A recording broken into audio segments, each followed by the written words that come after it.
This is Johnny with Tiger Bomb MMA, and tonight I'm going over UFC Fight Night. Fiziev versus Gamrot. Giving you my thoughts, predictions on the whole card. Really good main event. I really like this matchup, number 6 versus number 7. I've been wanting to see these two guys fight for a while. I actually thought at one point these two might be the guys to fight for a title at one point, meaning against each other, and that could still happen. They're still relatively young. Overall, a really good matchup. Like I like it. Doing my tape on it, it seems as if this is the correct matchup at the right time. It just kind of sucks that both men have not necessarily coming off of losses. I know Fiziev is, but Gamrot kind of recovered after that Benil fight. But I really am looking forward to this main event, and it's close to my birthday, so I'm like, let's get some fireworks going. But before I break down this entire card, I wanted to give you my thoughts on the Grasso versus Shevchenko 2 card. It's a lot of questions on that scorecard at the end of that fight. Not too bad of a night for me. I went, I guess, unofficially. Let's see, how many bouts were there? I think like 11. So we take away the no contest. I got 2 wrong. I got Tracy Cortez wrong and Kyle Nelson wrong. So I went 9 out of 11 or something like that. Not too bad. But yeah, I'll get started with the first fight of the night. Josephine Knudsen versus Marnik Man. No brainer there. And before I even saw it, I had a mega chalk demon parlay with a lot of chalk. She was part of that. No problem there. Never in any real danger. She's a bit of a what you call a decisionator, where she went for the submission with like 3 seconds to go. I'm like, you could have done that a long time ago. Marnik Man served her purpose. God bless her. Give her another shot. Give her someone low level. Just let her get her confidence up. Apparently, she brought her family there, and when I heard that, I'm like, oh boy. Super nice lady though. Charlie Campbell defeats Alex Reyes by knockout. Another chalk on my chalk demon parlay, minus 400. I think I took him at. Josephine was like minus whatever. I didn't care, like 700. Fine, at her. I took them all money line just because I didn't want to tempt anything. Like, I knew he was going to knock him out in the first round, but you just never know. So I'm like, I'm not going to attempt anything. I'm just going to like play the chalk. Charlie looked good. Shit, even Alex looked pretty good. Like for a long layoff like that, it wasn't too bad. Charlie's going to get knocked the F out soon because he was patient enough, but his shot selection at certain points were like, I looked at him when Reyes was against the cage and he threw like a lead uppercut or something. I was like, oh my God, you fucking moron. Like, how are you going to do that with your chin just like, oh. I was like, he got the knockout after that, but I was just like, I was angry. I was so angry that I didn't even care that I had like continued with my parlay. I was like, this fucking idiot nearly cost me. Like, you're going to do it again. He's going to do it again. I guarantee you, he's going to do the thing that he did to me again. I'm not going to let him do it to me, though. And that is getting knocked out when he's a huge favorite and or should easily win. So I'm not too impressed by Charlie Campbell, right? At this moment, like, yeah, he got the knockout. He was supposed to do that. He was younger, faster, stronger. But little things that he did in there, like that dumbass uppercut, didn't like it. I was not impressed by his boxing, by the way. And my opinion does matter. Anyways, Tracy Cortez defeats Jasmine Jasudavicius. I did not like the scorecards. I thought it was Jasmine 29-28. There was 130-27 Cortez. It is what it is. I don't want to, how can I put it? I wanted to bet Jasmine. I didn't bet Jasmine.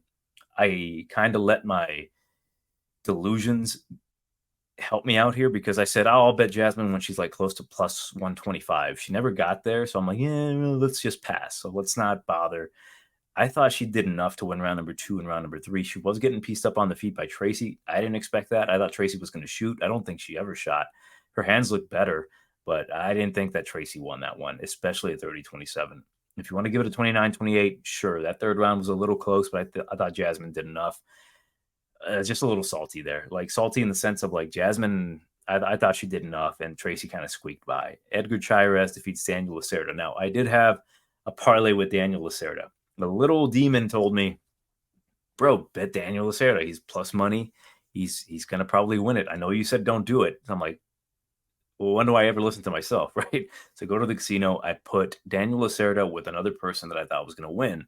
Now, when I saw that and that choke, I was like, oh, dear God. But then I realized, you know what? It's an awkward angle. It's not really sunken in. It's kind of like a weird, kind of like a Dar. I think it was like a Darce type of choke up against the cage, but it's really hard to get, especially when a guy is standing, but his arm dropped. So I kind of get it. I kind of get that he looked out against the cage, but realistically, they should have waited a little bit. I'm happy it was a no contest just because like I love Daniel so much, but I understand everything. The fact that they made it correct, they made it a no contest. I can at least respect that. That I forgot the ref's name.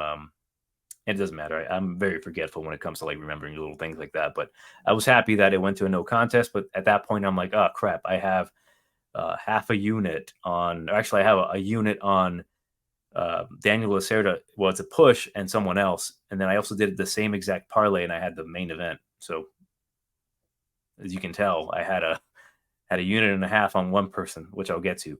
Roman Kopylov defeats Josh Fremd. I think I called that one perfectly, and I was happy. I'm like, damn, Roman, make me look like a smartass. I said, attack the body, and then he attacked the body. I was like, beautiful, Roman, beautiful. And people were like, oh, Josh Fremd. Like, Josh Fremd is not the guy. I keep telling people he's not the guy. He may look impressive. He's tall. He can do things for a big dude, but he's slow. His striking's okay. His wrestling's okay. He's slow. He's also very slow. He's tall, super slow. And then Kopylov beat his ass. He whipped that body up. Then the fact that he like punched the body like from kind of a faraway distance and he went down, I was like, you done good, kid. You done good. I was really happy with Roman Kopylov. Yeah, we'll see what the next level is for him because I still have my thoughts of like, man, this guy looked pretty harsh against Sam Alvey. Then again, Sam Alvey is the GOAT. He's beating dudes up in the karate combat. But I want to see where his limit is, right? Because the way he's been looking, it's like he's finally feeling comfortable in his own skin. He's like, why don't I just beat people up instead of being afraid to get taken down? Now that he's got the takedown defense, we're seeing what he's always been capable of. And I'm really happy to see him beat dude's ass. Lupita Gomez, I was joking around saying, hey, man, if she doesn't submit at least Reed in the first round or beat her up, it is what it is. Like, fuck her. And then she beat her up in the second round. But the fact that let's give it to her, man. She finished her in the first round. Those submissions were tight. Like, she dropped her with the left hook. People tend to forget how good Lupita Gomez is. Or, sorry, Godinez. I say Gomez, but Lupita Godinez is a very good fighter. But she can be a bit undersized for whatever weight class. I forget what she is. A 115? No, she's not undersized. She's just right. But with of course, because she moves up sometimes. That's my memory failing me again. But against Elise Reed, like, she did everything right. She went for takedowns. There was that moment in the finishing sequence where she's blasting her against the cage, and then she goes for that slam. And I kept tweeting about like how it was reminiscent to Volkanovski doing that to Yair Rodriguez, where he's blasting him, takes him down, and just finish him up. In this case, she submitted her. It sucks because Elise Reed, you can tell she has talent, but they keep giving her really tough opposition. And realistically, to me, I think she can get wins in the UFC. It's just that for whatever reason, her takedown defense isn't up to par. But then again, it was never going to be against Lupita Godinez. Like, she's a savage. She's an absolute savage. And I'm glad to see the hype around her again. But yeah, it kind of sucks that we're not going to be able to get a good line because her wrestling, when with her boxing, I think that's the deadliest combination for her. And there was a lot of talks about like, oh, Lupi's going to be at minus whatever, 1,000, and she won't wrestle. Well, she fucking wrestled, and she looked fantastic. She looked every bit of that minus 1,000. Kyle Nelson defeats Fernando Padilla. Now, I picked Padilla. I kind of felt like his fraud essence, but I'm like, you know what? He has enough to beat Kyle Nelson. And if I'm being honest, man, like Kyle Nelson, he's not the best fighter in the UFC right now, although he's in a 2-fight win streak, but he did enough, and he proved that he at least has the fight IQ. Like, he pushed forward in the second round. I think he actually also got a 30-27, which I did not agree with. But to me, I hate to say this because I don't really want to discredit Kyle because he did fight to get that win.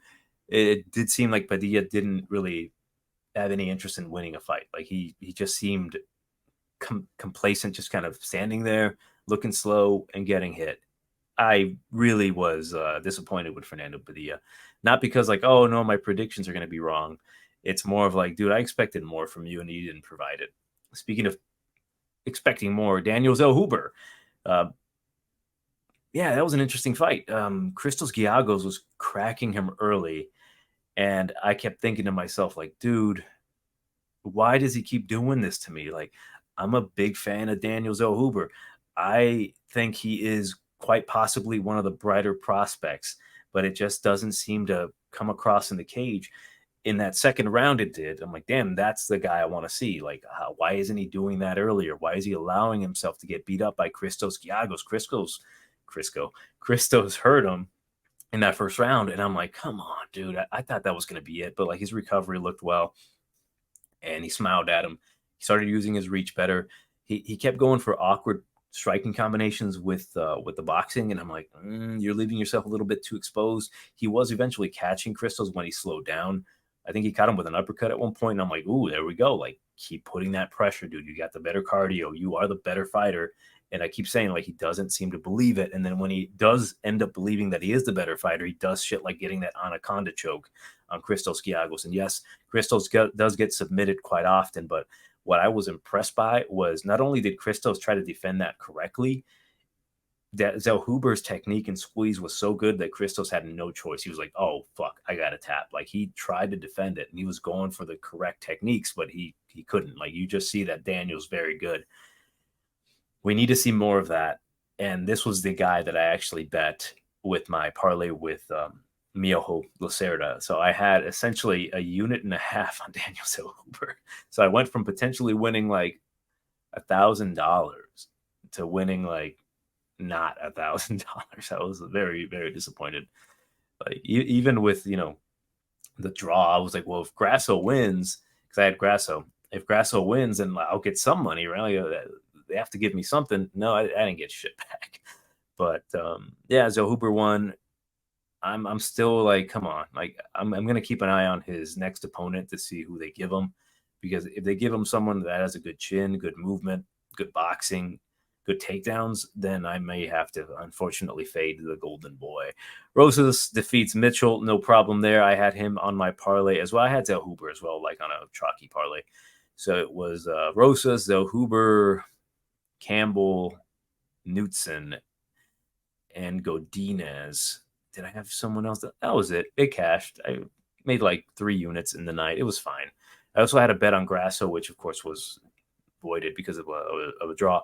Jack Della Maddalena defeats Kevin Holland. I found this fight to be interesting because of how people viewed it. Kevin Iole said it was 30-27 in Holland. Kevin Iole, I don't know you very well. I can't necessarily say I respect you, but that was fucking stupid. That was terrible. Yeah, it was Jack Della's fight. Like, you want to give it 30-27, I did. Jack Della, yes. If you want to give it 29-28, give Holland the round.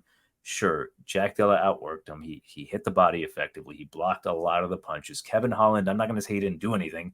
He landed really good shots on Jack with the right hand, but he didn't follow up. He threw a lot of kicks to the body. He allowed himself. Here's the thing, man. I'm gonna tell you outright, for those people who are like, oh, how does Johnny judge? If you give up your back in a fight, if you turn around and run off, you're not winning that fight at all. If you get kicked in the ass, you're not winning that fight. I'm sorry to say. That's what happened with Kevin. He did that way too often. He got out of position, spinned around. Jack walked him down. At the bare minimum, you can say Jack won off of pressure and aggressiveness. Secondly, you can add that Jack won based off of the effective striking. He was more effective with the punches. He landed the harder shots more often. Kevin did land, as I mentioned, a few shots, but not enough. I can literally count them on my hand. I think it was like 2 or 3. Jack pushed forward when he let the combinations go. Like, to me, come on. Like, I had a 30-27 Jack Della, so I'll die on that hill if I have to. Moving on to Alexa Grasso versus Valentina Shevchenko. This one, I'm going to get to the problematic round at the end, and I will give you my thoughts on it as someone who's actually scored fights, judged fights, title fights in less organizations, in really high stress situations as well.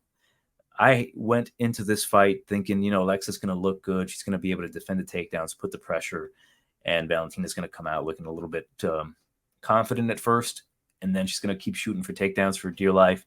Didn't really happen that way. Valentina, to me, looked more improved, more composed early. She won that first round. I'm like, cool. Like, Valentina's looking good, but it's still a 5-round fight. Let's see what Alexa can do. Alexa, she showed that she had improved on the things that I hoped she would, that I said she was going to, but it wasn't enough. She was consistently getting taken down. She hurt Shevchenko in the second round, dropped her. Like, no way that Alexa's going to lose that round. And it was like, Alexa might lose this round, but Valentina didn't do enough to win the round back off after the drop. God. Valentina comes back, dominates in the third, where I think that's where she had the guillotine. And I'll get to the guillotine in round number 3 and the rear naked choke allegedly in round number 5. And she controlled that entire fight. Could have been a 10-8. I didn't feel like it was a 10-8. There wasn't enough. Although the guillotine looked impressive and that was like a fight-ending maneuver, it still, to me, didn't look like it was fully locked in. And realistically, like, me knowing enough about jiu-jitsu, I'm like, yeah, I don't think it's locked in. So I'm not going to award her points for the near finish. I'm going to award her points based off of the control time, the top control, and then the back take. So going into the Shevchenko winning 2-1, round number 4. Grasso has a moment there with the knees, and I thought she did enough to win that round. She did end up giving up I guess not necessarily she got the takedown, went for the back take. She went for the armbar. She lost position. And to me, I thought she still won that round. I gave her round number 4. Round number 5, I'm like, do or die. It's 2-2. It's even.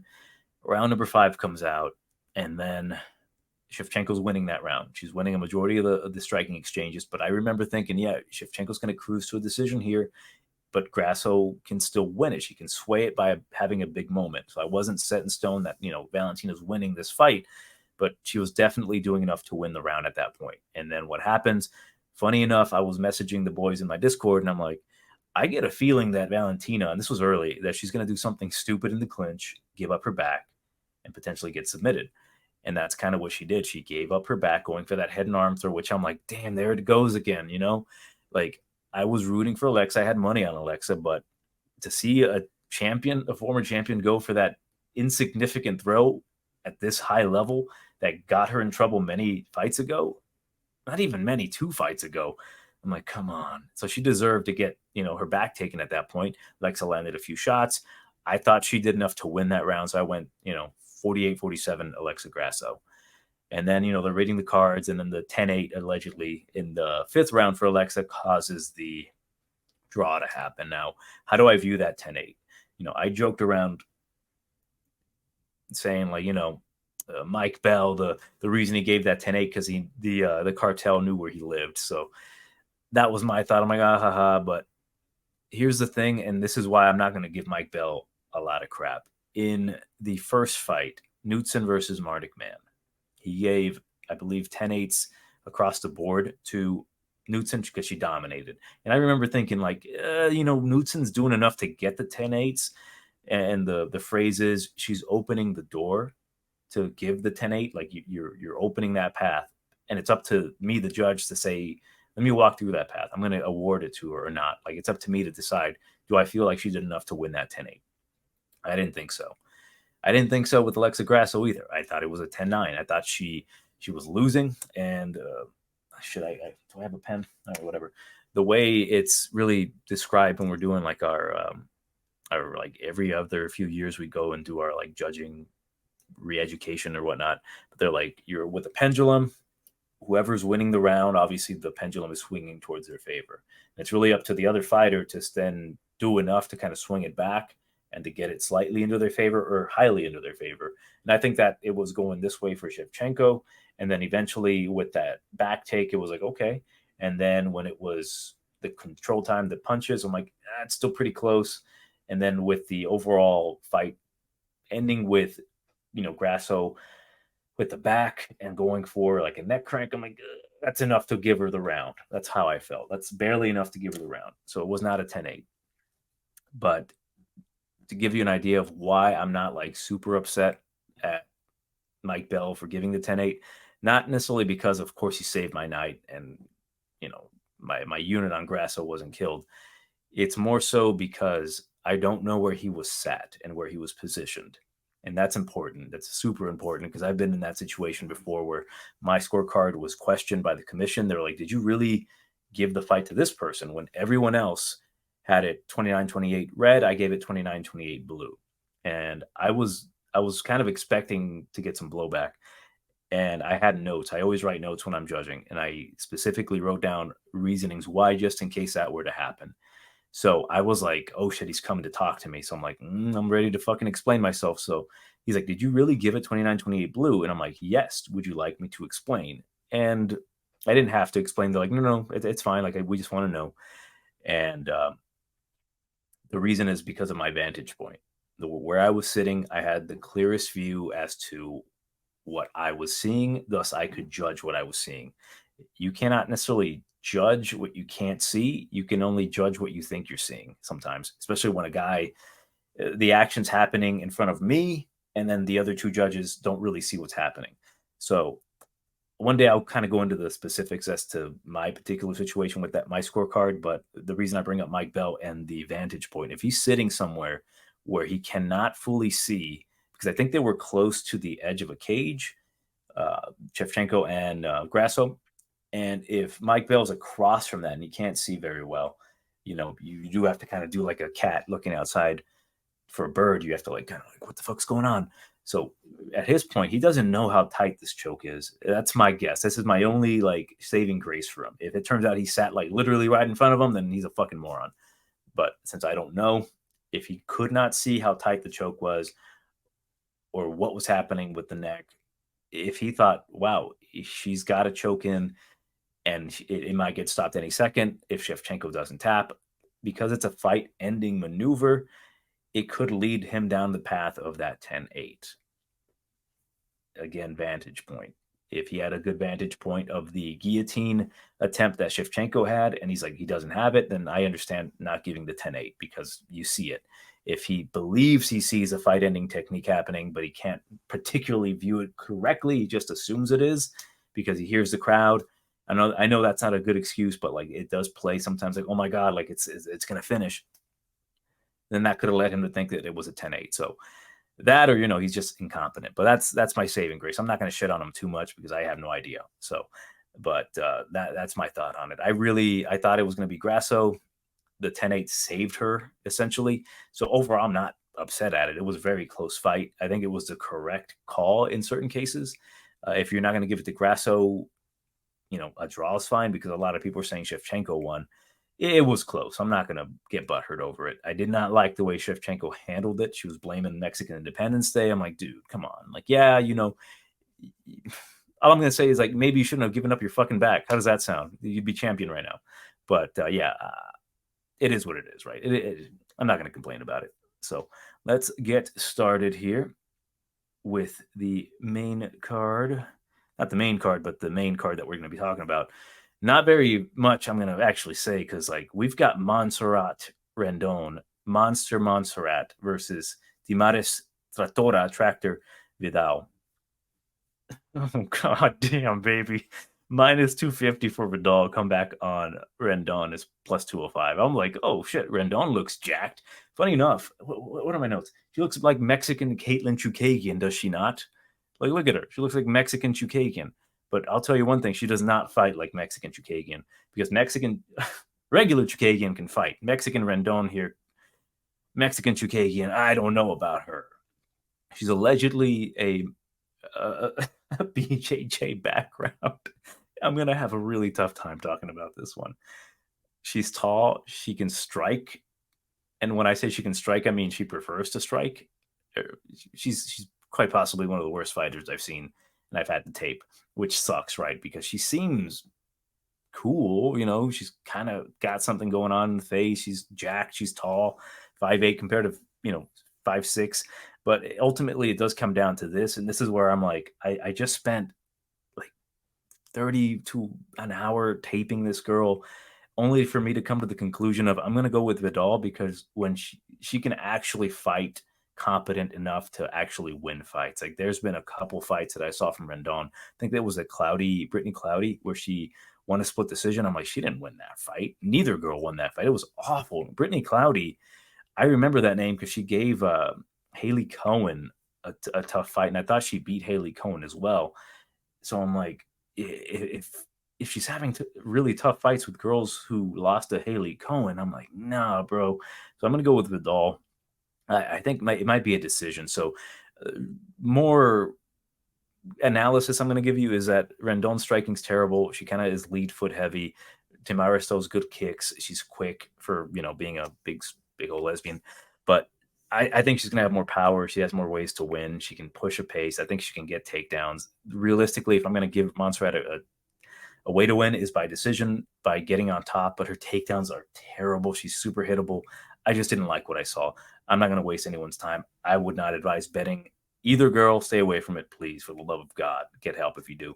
Next bout, Mizuki Inoue versus Hannah Goldy. Now, I didn't remember much about Inoue, so I went back, did some study on it. Someone told me, like, yeah, bet Inoue because I think she's going to win, but she's minus 250. Come back on Hannah Goldy plus 205. I'm a big Hannah Goldy fan.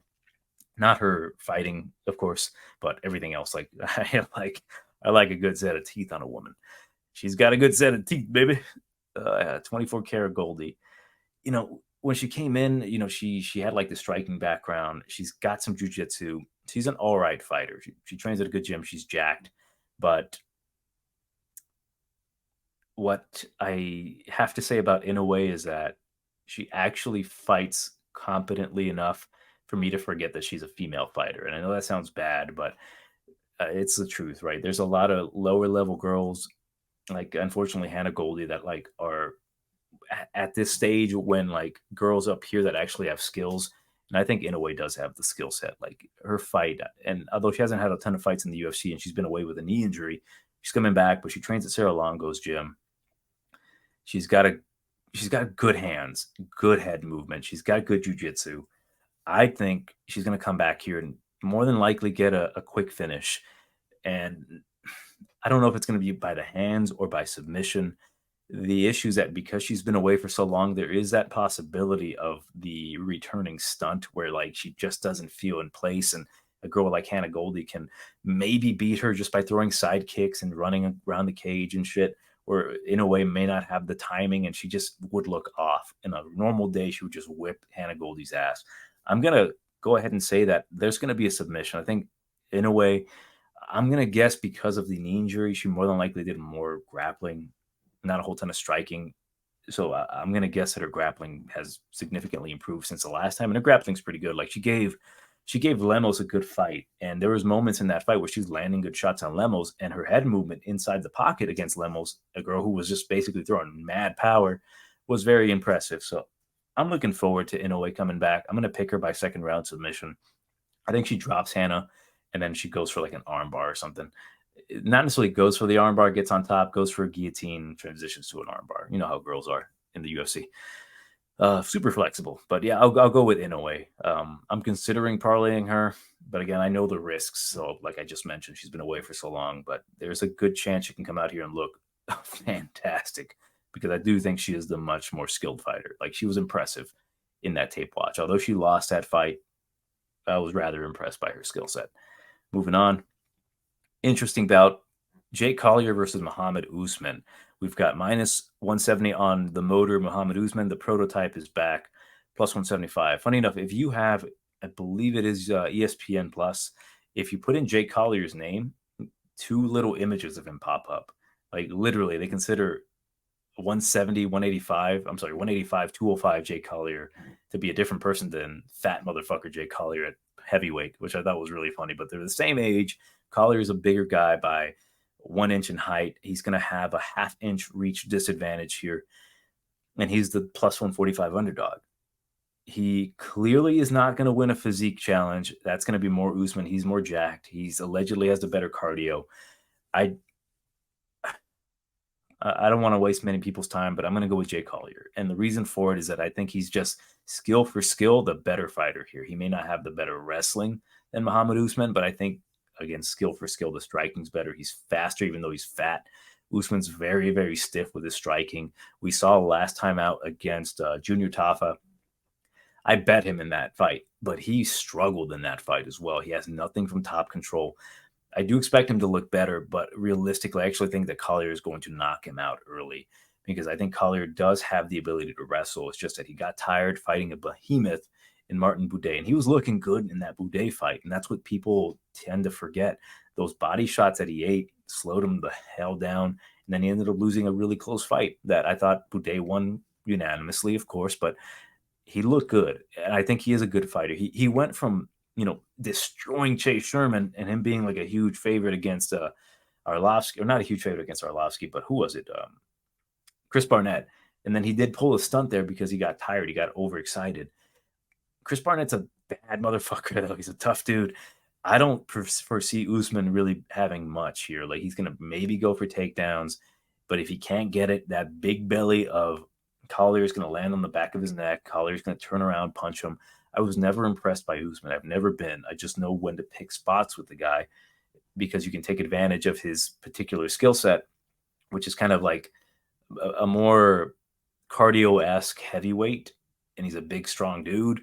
So he's going to be able to do some stuff to some guys at a certain point, but I think Jake gets back on track here. I think he knocks out Usman in like the first or second round. So I'm going to say in the second round because I expect Usman to look a little bit better, push a pace, try to control Collier against the cage, but I think Collier is going to be able to reverse, and then there's going to be a lot of tie-ups and clinches from Usman, and then eventually I think Collier just unleashes a good combo on him and finishes him. So I'm going to go with Collier by knockout. I think I might even play him as a dog because I go back and I've seen Usman fight, and I believe it was PFL, was it?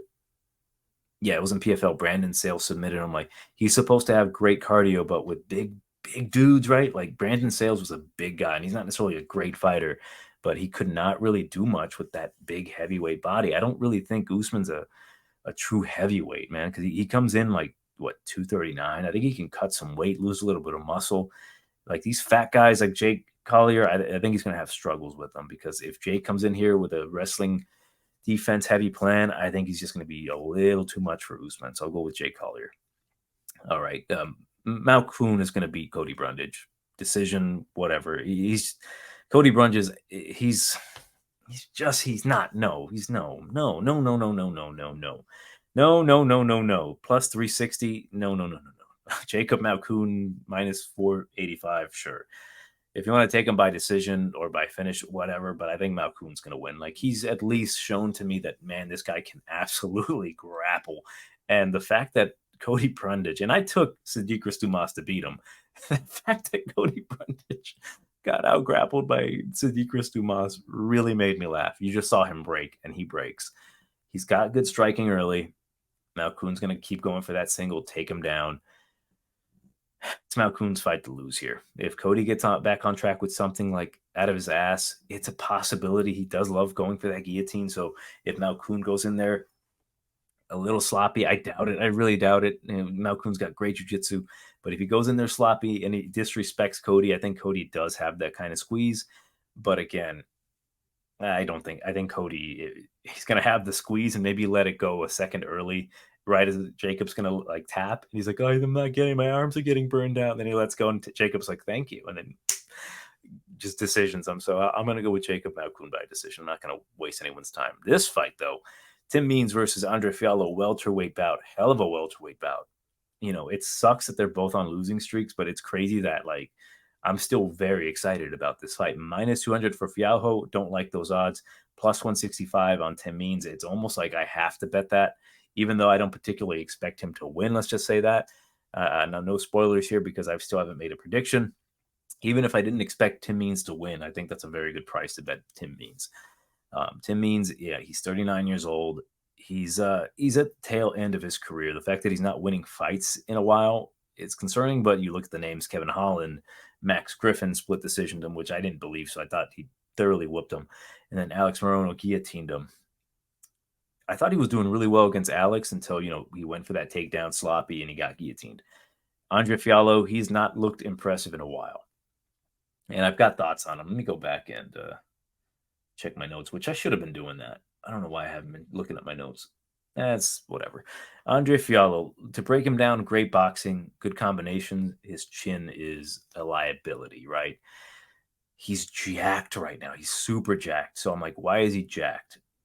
he's always been jacked, but he's like extra fucking zapped right now. So I'm thinking, is he headed in the right direction? Right? Is the guy making the appropriate changes in his camp and Kill Cliff to, start not necessarily just going out there and striking, but maybe mixing in kicks and takedowns?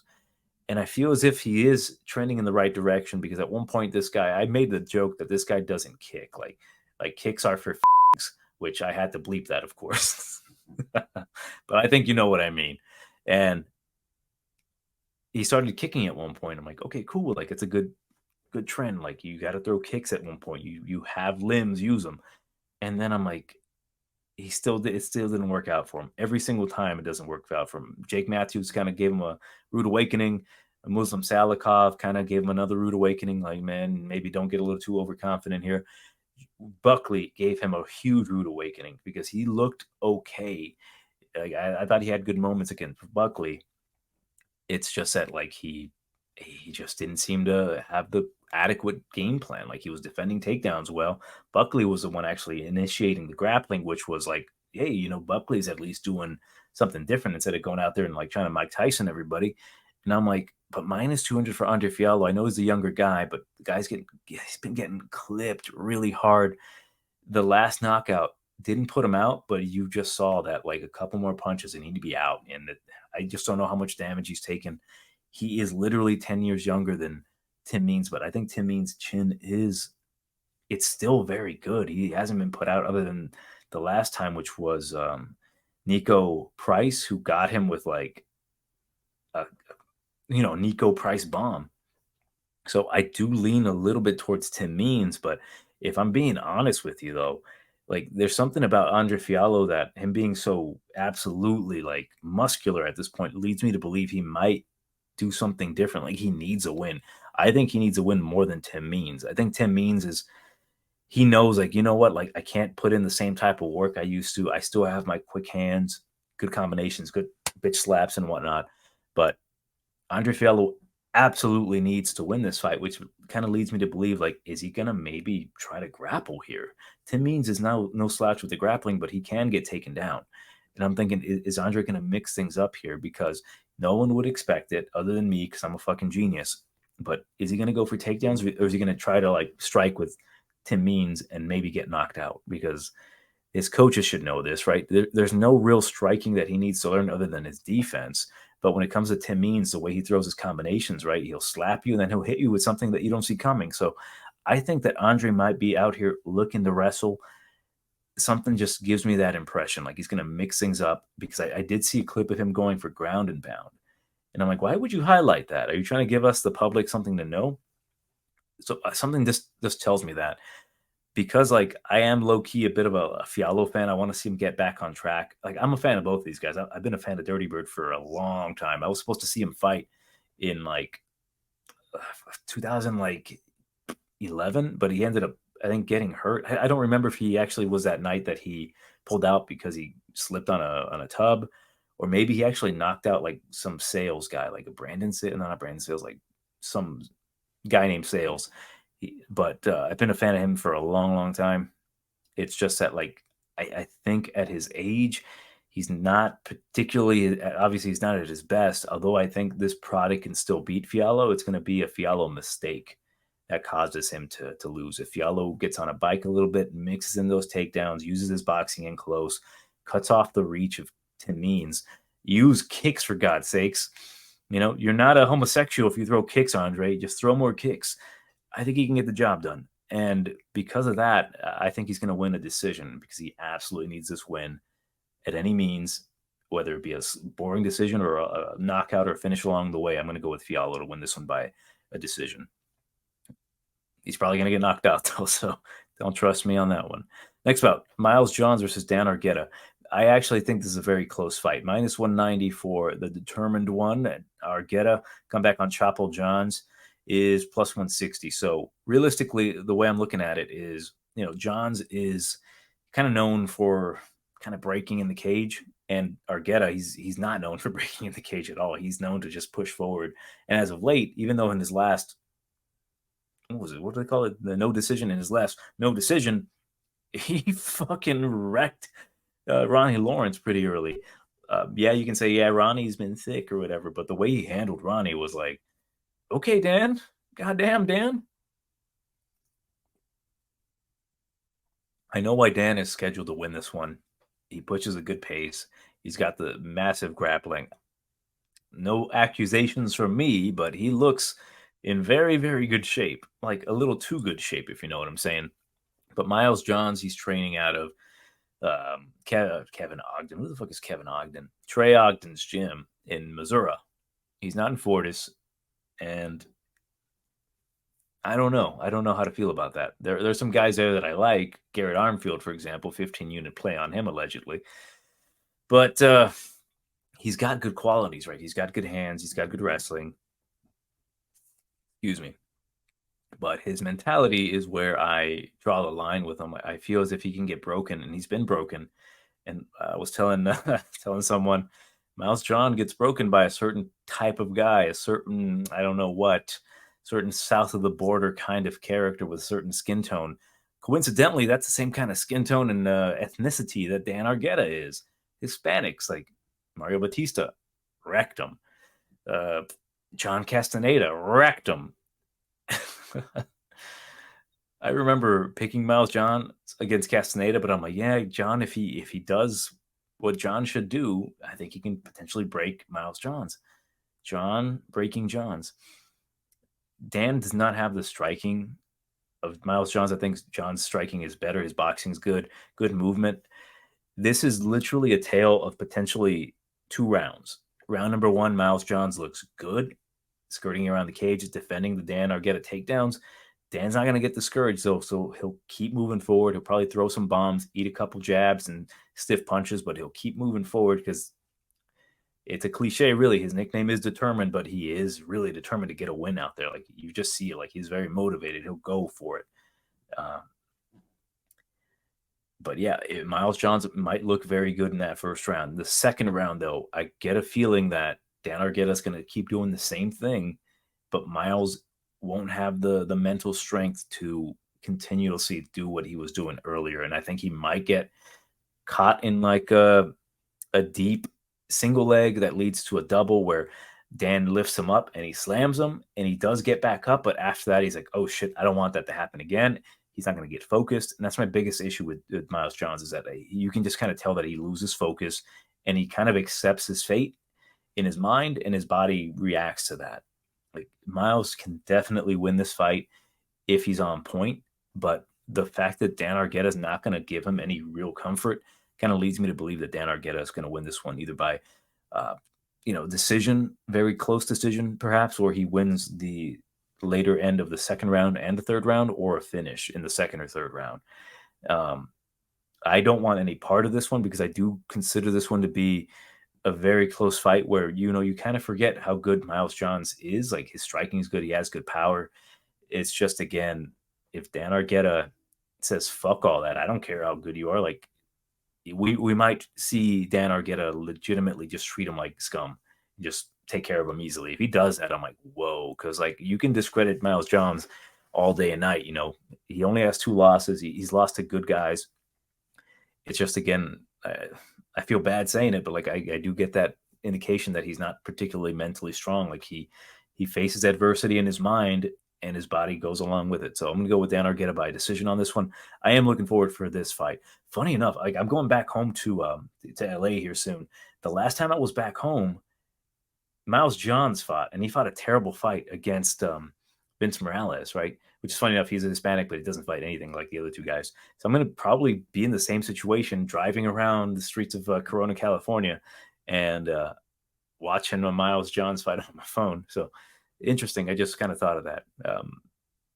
But yeah, like that last fight with Vince Morales, that looked bad. I get why the odds are like that, but you can kind of just tell that he wasn't quite there at the moment, but I thought he did enough to win. So yeah, I'm going to go with Dan Argueta to win this one. Next bout. I got an opinion on this one. Is it the main card opener? Main card opener. We've got Charles Jourdain versus Ricardo Ramos. Minus 135 for Jourdain. Come back on Ramos is plus 115. Initially, if I'm being honest real quick, I thought Ramos has a good chance to win here. Like Charles Jourdain is a very hot and cold fighter. Ricardo Ramos is a good grappler. He's got good wrestling, good enough striking. He's very flashy with the striking. And, he can pull it off. He can definitely win this fight. So I'm like, yeah, plus 115, plus money on Ricardo Ramos, who I think is potentially a more dangerous fighter on like the mat, on the feet, because he's got the spinning techniques. But then because I kind of, I don't want to say I hate Charles Jourdain. That's not the right word. I have feelings of disappointment with Charles Jourdain, because you see sometimes this guy's a savage, but then other times he's like, "Whoopsie, I got tripped by a smaller man. I can't get back up." And I'm like, "You motherfucker! Like, come on, dude." That Nathaniel Wood really soured me. And then the fight with Kron Gracie, I said specifically, and I remember my quote because I still think this about Charles: the guy's talented. I just cannot afford to allow him to make a mistake. I cannot bet him, although I think he can win. I think I ended up picking Crone because I'm like, I think he's eventually going to make a mistake, because he's going to throw. He should not throw any kicks, and he's probably going to like not control himself because Crone's going to bum rush him, and he's going to throw a kick and he's going to get caught, taken down. And I'm just like, I can't go through that trauma. Funny enough, he didn't throw any kicks that fight, beat the body up well. I'm like, good. This is what we need to see from Charles, right? More measured, more focused. Don't go nuts. Avoid takedowns. Just keep your fucking eyes open and don't get too wild. And that was a good step in the right direction, because I think his boxing's better than Ricardo Ramos. And the reason I'm going to go with Charles Jourdain is I go back and I look at Ricardo Ramos's fights, particularly the Danny Chavez fight. While some people might look at it, and I'm not saying that most people don't, but some people might look at that like, wow, he got a beautiful knockout. You see that he got a spinning back elbow with the punches. If you're just looking at just that, like, for example, right now, it tells you Danny Chavez TKO, spinning back elbow punches. If you go based off of that, wow, this guy's phenomenal. He can do everything. He was not having a really good fight against Danny Chavez. He looked awkward. He was bouncing around. His hands were low. Chavez was really close to clipping him.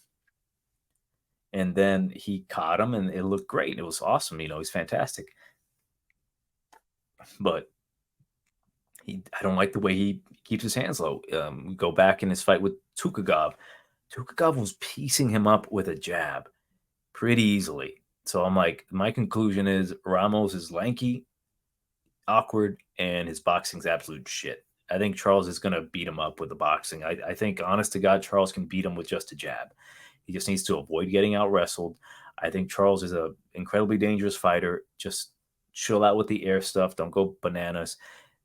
Don't get taken down. Don't give up your back. I think he can win this fight striking. I think he can batter Ricardo Ramos with just simple punches, a jab, 1-2, and then eventually go for some crazy stuff to hurt Ricardo. Ricardo's been knocked out.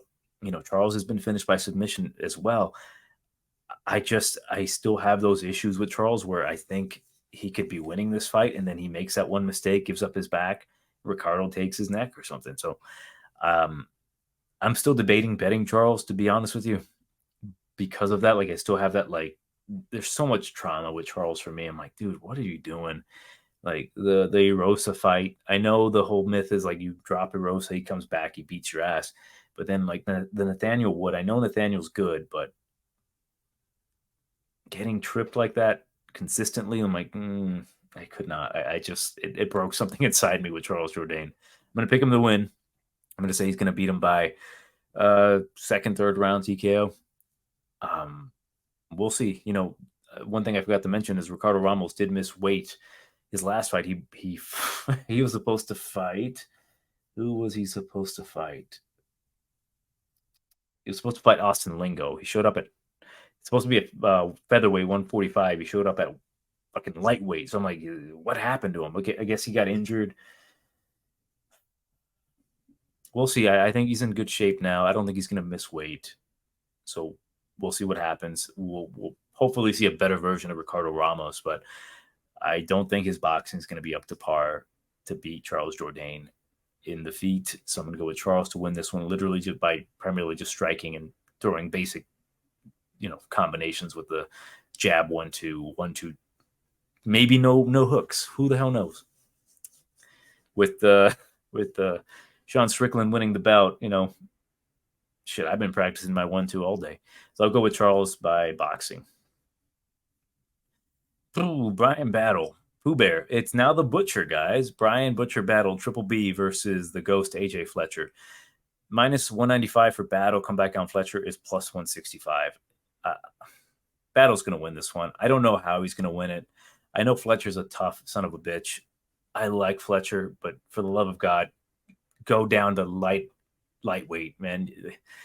He's so dynamic. He's so stocky. He's so jacked. T-Rex arms, though. He literally is giving up 10 inches in reach against Brian Battle here, who fought at middleweight. Brian Battle is looking in great shape. I know he missed weight his last time, but he is looking in really good shape. Like, he's like, I'm never letting that happen again. And the guy is very good. He's got knockout power. He got hard kicks. He's got the cardio. He's the Mulatto Bisping, as I call him, trademarked. Mulatto Bisping, a good cardio. He does everything very well. It's mostly that pace and that pressure that he can put on guys. And yeah, you can say, yeah, he lost to Renat Fakhretdinov. He got taken down. AJ Fletcher's a strong guy, good grappler. He ain't no Renat Fakhretdinov. He survived Renat Fakhretdinov. Got dropped by him. He still survived. He did some good stuff there, but not good enough to beat the fuckmeister Fakhretdinov. But AJ Fletcher, yeah, unfortunately, I don't think he wins this fight. If he does win this fight, the way he does is by getting takedowns, but getting control off the top. He has to get mount position to beat Brian up. He has to pound him out and get the neck. On the feet, I just don't see him having any success. He is literally going to be he's going to be too short of arms. It's going to be really rough. Like, Brian's not a world-class striker. I don't think he's going to be able to use his reach phenomenally. So yes, Fletcher can maybe close the distance, throw some good hooks to the body, then like left hook, overhand right, like the what do you call that? Oh my God, Davy Grant special. It would benefit him here, but honest to God, I do think he has to drop down to lightweight if he can. Like, I know he's at 170 because he doesn't want to make the cut. He's jacked, but come on, man. Like, I don't want to lose AJ Fletcher, if you know what I mean. Like, I think he's a fun, phenomenal fighter, but against Brian Battle, I think it's going to be an uphill contest. Moving on. Yeah, I'll go with second round TKO. Like, I guess there's a chance for a submission there if AJ goes for a takedown. You know, Brian Battle's got long arms. Just yoink, swap the neck, take it out. So I'll go with Battle to win this one. I'm going to say inside the distance, realistically, round number 2 TKO. I think he catches him with something.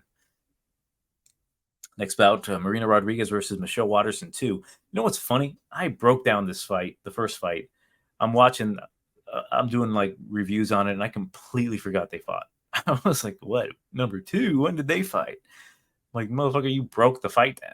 And I don't see anything different. Minus 305 for Rodriguez. Come back on Karate Hottie is plus 295. Now, one can make the argument, yeah, well, Karate Hottie arguably won the fight against Pinedo. Arguably. She didn't win that fight. But Pinedo does make fights very, very close. So keep that in mind next time you're considering betting Pinheiro. But Michelle, she's 37 years old. They're both in, their golden ages of MMA. This is going to be something stupid, I'm going to say, but maybe it has some credence. But Michelle Waterson has a child, right? She's got a family. She's happy. That bastard Gomez took her away from us. But, she settled down. Not to say that's a bad thing, right? It's not a bad thing at all, other than the fact that it wasn't me. But she's accepted, like, hey, I've had a family outside the UFC. Marina Rodriguez has not. She doesn't have any children. And to me, it seems as if Marina Rodriguez dedicated her life to combat.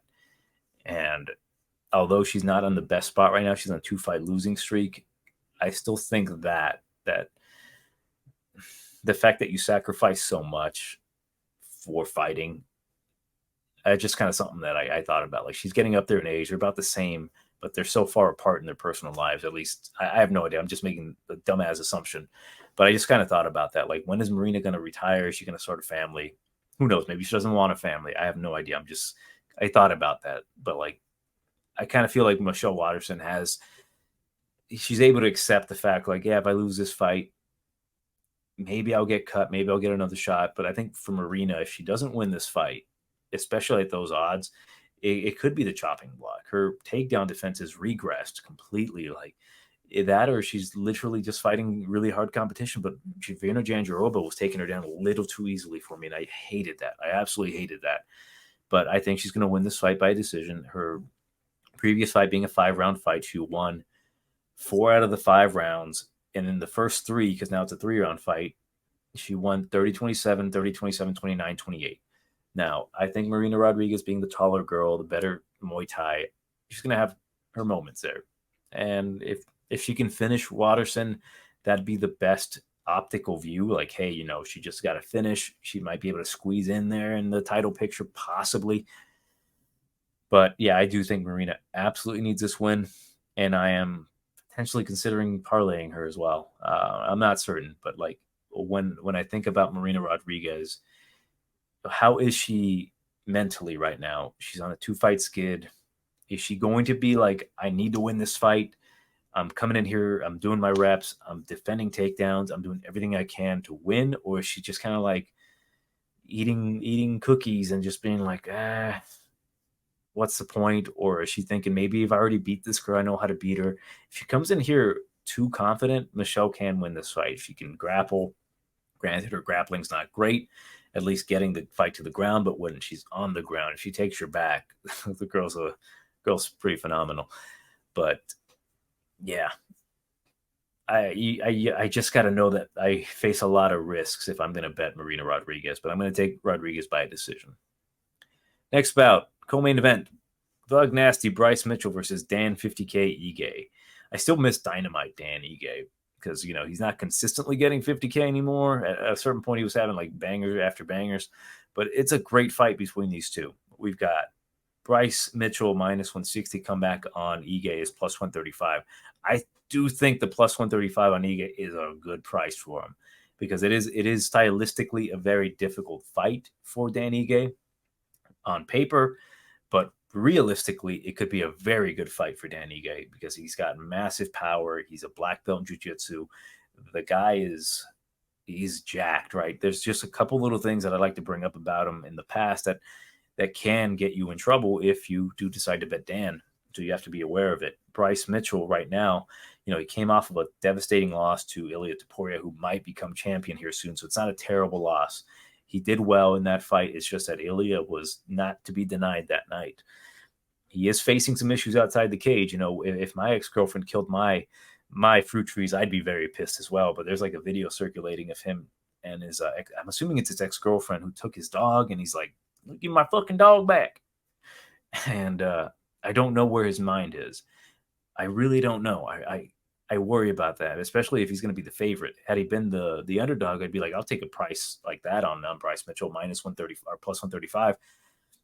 So how I see the fight going, there's a couple ways. Bryce Mitchell is not necessarily a great striker, but he's a competent striker. He's good enough to push a pace, relentless takedowns. His relentless ability to get takedowns is very impressive.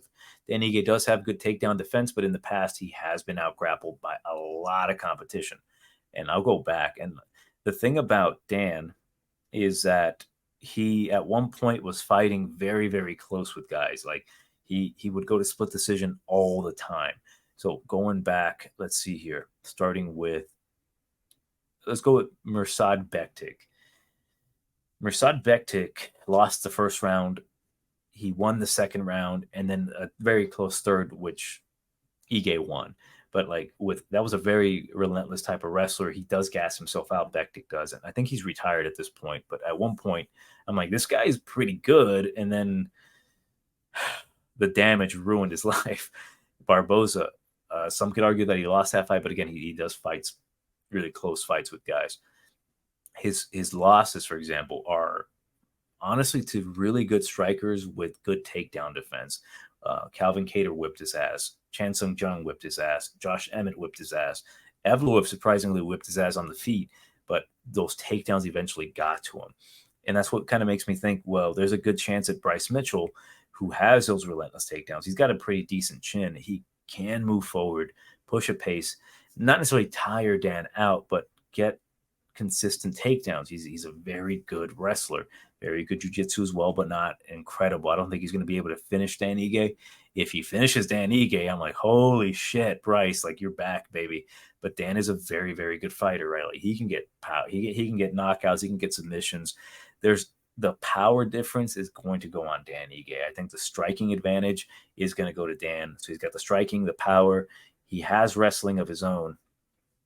It's just if he ends up giving up these takedowns, I do feel like he can lose this fight based off of the optics of not being able to get back up. I do think he can cause a lot of damage to Bryce Mitchell, but if Bryce is on his game, I think he can get those takedowns, kind of muscle him down, and just scramble with him to win a decision.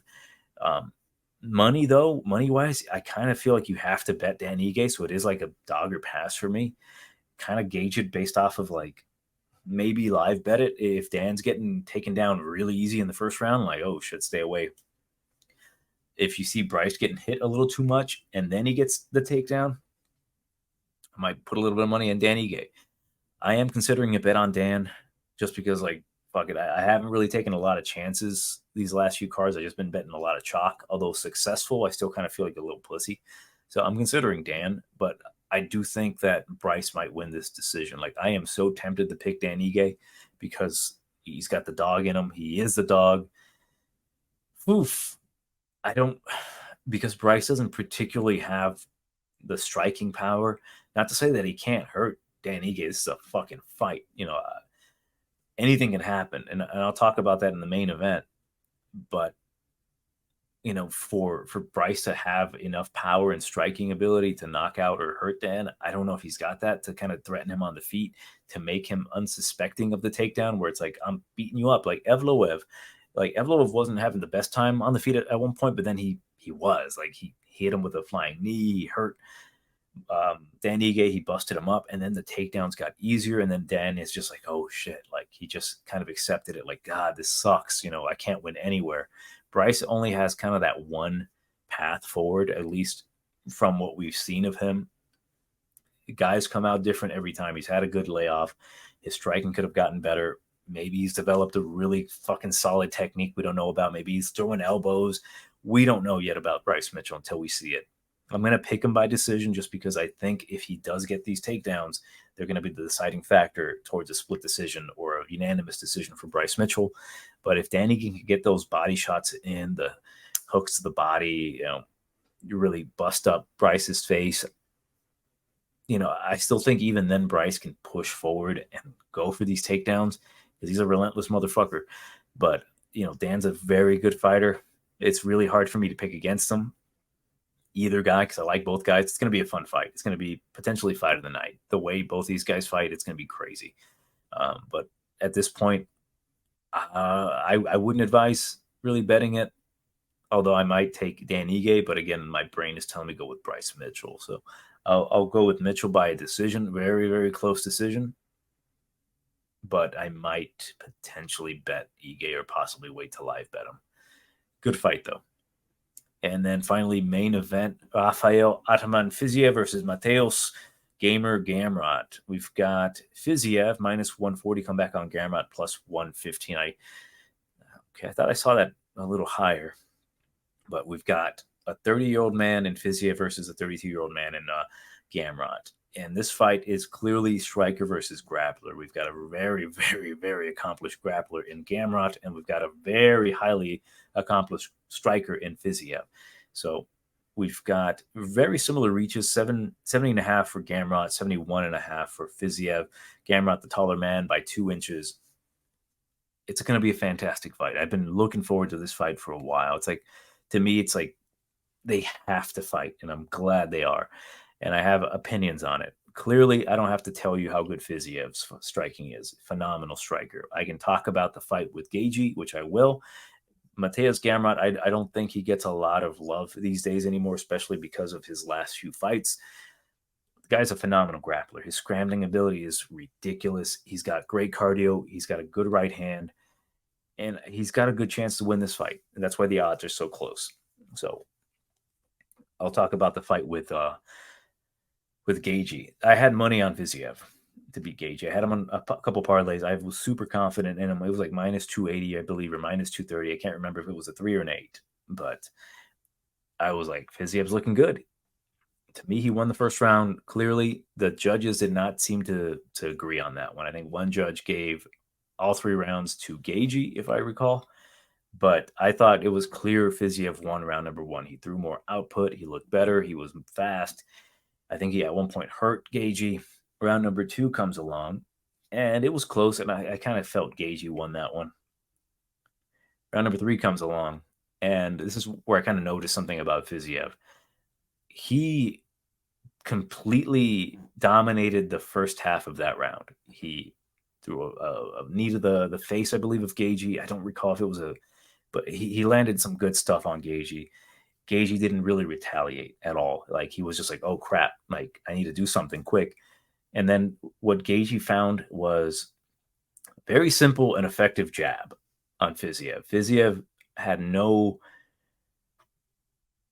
nothing for that jab. So it was literally Fiziev won, I believe, 2.5 minutes of that round, where it's like Fiziev is winning. Like, he just needs to stay active and he'll win the round. And then Gagey pops him with the jab.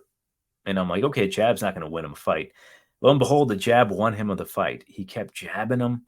He kept jabbing him. He had a cut under his left eye, I believe, Fiziev. And I remember the specific spot in the second round where Gagey kind of swings and the glove cuts Fiziev on the left eye. And then the right eye starts to get busted up in the second half of the third round. And I'm like, fuck, that jab is really hurting Fiziev. And I'm getting panicky watching it live and rewatching it. I'm like, that's why he won. He popped him with the jab consistently. He actually busted him up. And realistically, again, the work that Fiziev did early looked phenomenal. It was impressive. Punches were loud. But the damage that was accumulated by the very simple hard jab of Gagey easily won him that round, especially with the takedown. I'm like, God damn. So it made me think, like, does Fiziev have like maybe a boxing deficiency?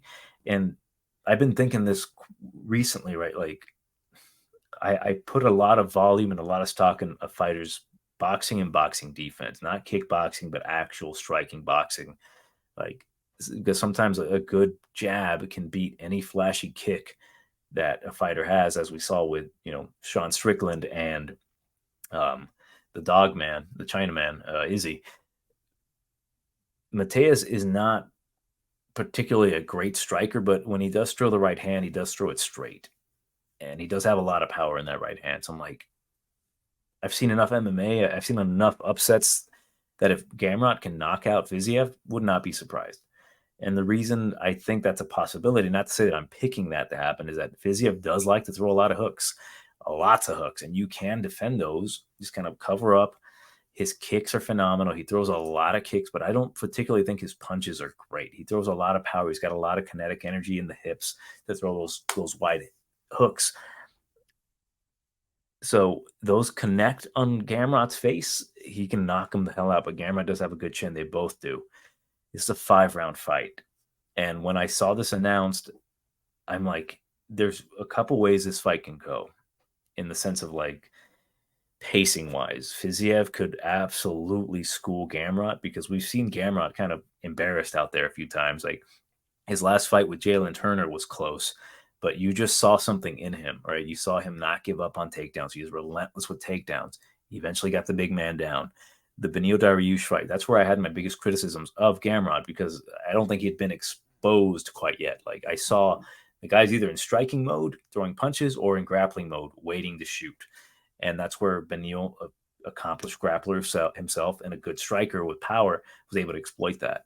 And that's why I picked Beneil and I won some money. I don't remember. I did pick Beneil. Fuck it.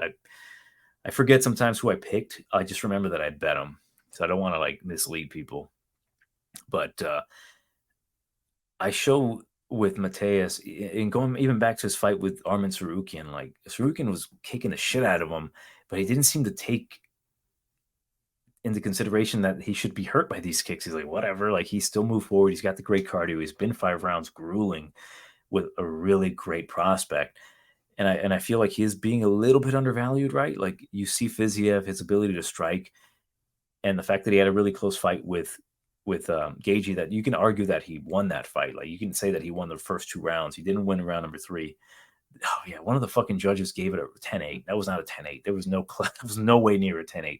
I would excuse a 10-8 more for Valentina and Grasso than I would for this fight. It was nowhere close to a 10-8. But anyways, yeah, with Fiziev, like he hasn't really fought a lot of grapplers other than RDA, and he was able to stuff those takedowns easily. He does have fantastic takedown defense, but one thing that I noticed, and I always want to make sure if I wrote that down, is that with Gamrot, he does shoot kind of awkwardly. He is willing to shoot low for low single. He can potentially catch a kick from Fiziev, take his back, and muscle him down. It doesn't matter how good your takedown defense is when you're shooting for conventional like doubles, but if he's going for a low single, especially like say Fiziev throws a kick and Mateus times it, ducks under, and grabs the ankle and just yanks him, yeets him down, Fiziev can get back up, but it doesn't really particularly matter if he gets the initial takedown. It's the consistent pressure of those takedowns. RDA wasn't pushing takedowns like that. He was trying to strike with them. He didn't have a whole ton of success, but he was successful enough not to get knocked the fuck out early. Gamrot does have the chin. His striking defense needs to be on point. He needs to cover high, block the hooks. The kicks he's going to probably eat. He does catch kicks pretty well. Gamrot does, which like leads me to think like there's a lot of ways Gamrot can win. For Fiziev, he has to either beat the shit out of Gamrot to the point that he breaks him, which I don't see that happening, or he has to knock him out, which he has been hurt. But even when he's hurt, the guy still goes forward. Like when Beneil dropped him, he made the motherfucker roll and he went for a low single. And I'm like, damn, this guy may not be the most skilled, but the guy has incredible heart, great pace, good pressure. He's got a 22-2 record. The guy is phenomenal, man. And I'm gonna take Mateus Gamrot to win this fight. I do think in this 5-rounder, if it was a 3-round fight, Fiziev whips his ass. I do believe that. I do think that Mateus isn't going to have a lot of success initially early, where Fiziev is just going to look more impressive, right? He's going to throw a lot. He throws a lot of kicks. Fiziev does a lot of punches. He can restrain himself as well, where he can just be more technical and be a sniper. And I think that would benefit Fiziev if he does that. Be the sniper, avoid the takedowns, conserve your energy for a 5-round fight if you want to be champion. But honestly, I think this is a really tough test for Gamrot. I'm sorry, for Fiziev. Gamrot has fought a good striker in the past who was able to stuff his takedowns, get back up, and that was with Kutateladze, where he lost a split decision. But I think Kutateladze is probably equal to a striker to Fiziev, not as good, just slightly different, but much better with getting his own takedowns, takedown defense, and getting back up. Fiziev tends to kind of muscle things up. He's so loaded up sometimes that like if you shoot on him, he'll just kind of rip the arms up to avoid getting the clinch or anything, push away, go knee to the body and such. But because he uses so much, stressful kinetic energy, it kind of leads me to believe he will get tired because Mateus will make him get tired. I think Gamrot's going to push a pace on him, push him against the cage. It doesn't even matter if he gets the takedowns early, just the idea of like, this motherfucker's going to shoot on me and I have to defend. Sprawling fucking sucks. Man, when you do a couple sprawls, especially when you're out of shape like me, it's like, oh, fuck. I'm just like, ugh. I've done it like, last time I did sprawls, I was like, oh my God, girls are watching. Like, it sucks, man. So make him sprawl. You're going to waste his energy. His kicks and punches are going to go lower. Gamrot does have power, but I do think that Gamrot will eventually either get a decision win by getting control time on a very tired Gamrot, or I don't know, I keep getting him confused. Gamrot's going to get Fiziev tired. He might get a late finish. And again, do not be surprised if Gamrot knocks out Fiziev. Like, it may sound stupid, but with the hooks that Fiziev throws, he throws a ton of them sometimes, especially if you kind of goad him to it. Like, you punch him, like, he will throw a ton of hooks. And if Gamrot just kind of blocks and just straight down the middle, I do think he can knock out Fiziev and either knock him out or put him on his ass and then take over from there. I do like the Gamrot line. I think I've seen him at plus 135. I haven't bet him yet, but I promise you I will bet him. I am going to go with Gamrot. More than likely to get a finish in like round number 4 or 5 with a very tired Fiziev. Again, I like Fiziev. There's a lot of ways he can win this fight, being smart, just picking his shots, avoiding anywhere near the cage, and potentially even embarrassing Gamrot. Like, you can embarrass him by being the matador, and if Gamrot takes too many sloppy shots, it's not going to look good. But the reason I'm taking Gamrot, even if that happens early, is that it's not going to discourage him. He's still going to go. If he's partially knocked out, he's still going to go for a takedown. You have to fully knock him out, and I just don't know if Fiziev has not necessarily the power, but if he has it in him to knock him out early, because the longer it gets extended, I think the power is going to go down because Mateus is going to push that kind of pace. So this could be a very impressive outing for either man, but because Gamer is a gamer, I'm going to take the plus money on Gamrot. So I'll go with Gamrot submission round number 4 or 5. I'll say round number. I'm going to give Fiziev a little bit more credit. I'm going to say round number 5. But yeah, those are my thoughts on this entire card.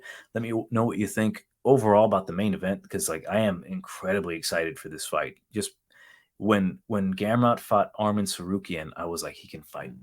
Whoever wins this fight could fight guys like Fiziev or et cetera, et cetera. And in the back of my mind is like, if Gamrot wins this fight, I'd love to see him versus Fiziev, like an old school fight with like a grappler versus striker. So I'm deeply, deeply excited for this fight. But yeah, let me know what you think in the comments below. Like, share, subscribe, join Twitter.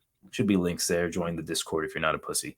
But yeah, Johnny Tiger Bomb MMA, and I will catch you next week.